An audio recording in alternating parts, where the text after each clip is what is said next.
Something that makes this dress really special and different from a lot of the clothing that we have in our wardrobes is that it's made of paper. You can imagine what it might feel like to wear a paper dress. You can see, if we look carefully at this, that there are a lot of fold lines, which is really like using paper maybe in an art classroom. So if you fold paper, it kind of keeps that crease, which is really unlike a lot of the clothing that we wear on a daily basis. These paper dresses engage with our senses in a lot of ways that are different from our everyday clothing.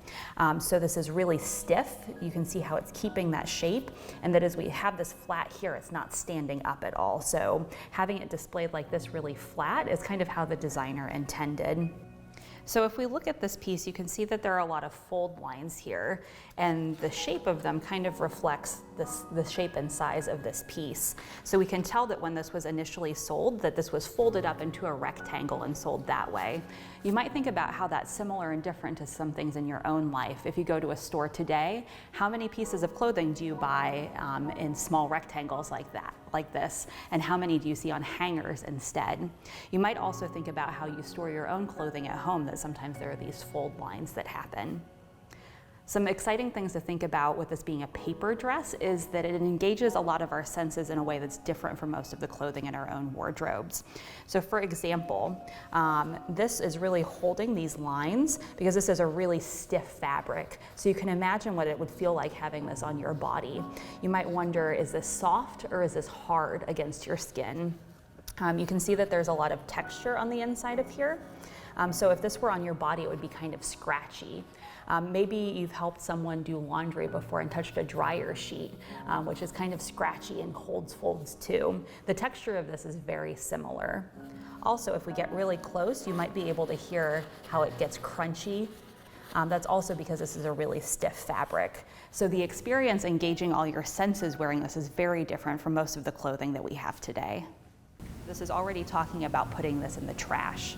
That's kind of an important clue to how we can think about this dress, because paper dresses were not meant to last for very long.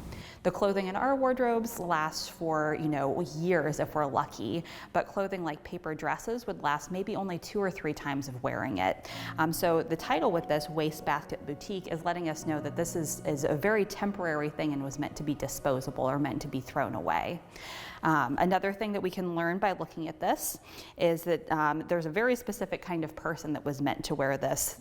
Paper dresses were really worn by younger people, and it's exciting that we can see that through this illustration, that this is a younger person wearing this dress. You can also see that this is kind of a graphic way of presenting a paper dress. This has very few colors, and it's really influenced by pop art, which is art that was really impacted by everyday culture and by really accessible, relatable parts of our everyday lives. You can see that some of this color scheme relates in the dress, and there's this little flower at the top. So when this was purchased, you'd be able to see the pattern of the dress through that. So when we imagine what a paper dress would look like on a person's body, we can think more about materials with this too. So you'll notice that this kind of keeps a shape standing away from the body. You might think about how this is different from some of the clothing that you have in your own wardrobes. If you think about a t-shirt, it's made out of a stretchy jersey knit, so if you move around in it, it stretches with you. But something like this, made out of paper, doesn't have any stretch at all, which means we have to keep the shape really, really big so that when people move, it doesn't rip or tear.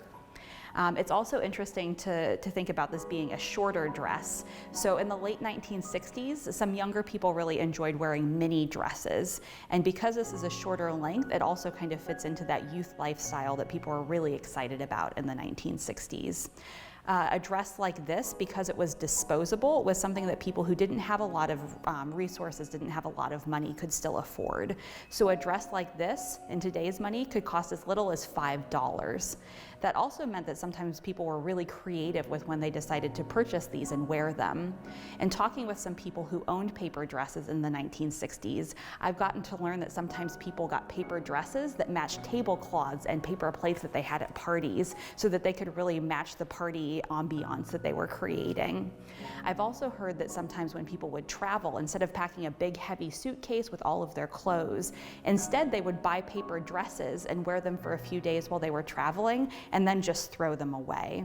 It might be interesting to think about when you travel, if you like wearing comfortable clothes, or if you might be interested in wearing something that's very high fashion but very uncomfortable. When fashion designers choose materials, they often think about the texture, or the way something moves and how it feels, and you might remember how it makes kind of a crunching sound, this paper dress. But it's also really important to think about what the fabric looks like. This dress uses a really graphically bold print. So you can see, if we look on the underside of this, that it's just a plain color. So we know that this was printed on top, kind of like if you run a sheet of paper through a printer, so you select an image that kind of just goes on the top and not on the bottom side. Because this dress has a really simple shape, there are basically big pieces of fabric that we haven't had to cut into a lot to make the shape of the dress, which means then a really big print is something that we can really use in a silhouette or a shape like this. You can see that this is graphically bold and that it uses just 2 colors, which is a very limited palette. And you can see that it makes these bold graphic lines that move across the dress. This creates a lot of movement in this dress because it is a really simple shape and makes what's really a simple dress much more exciting.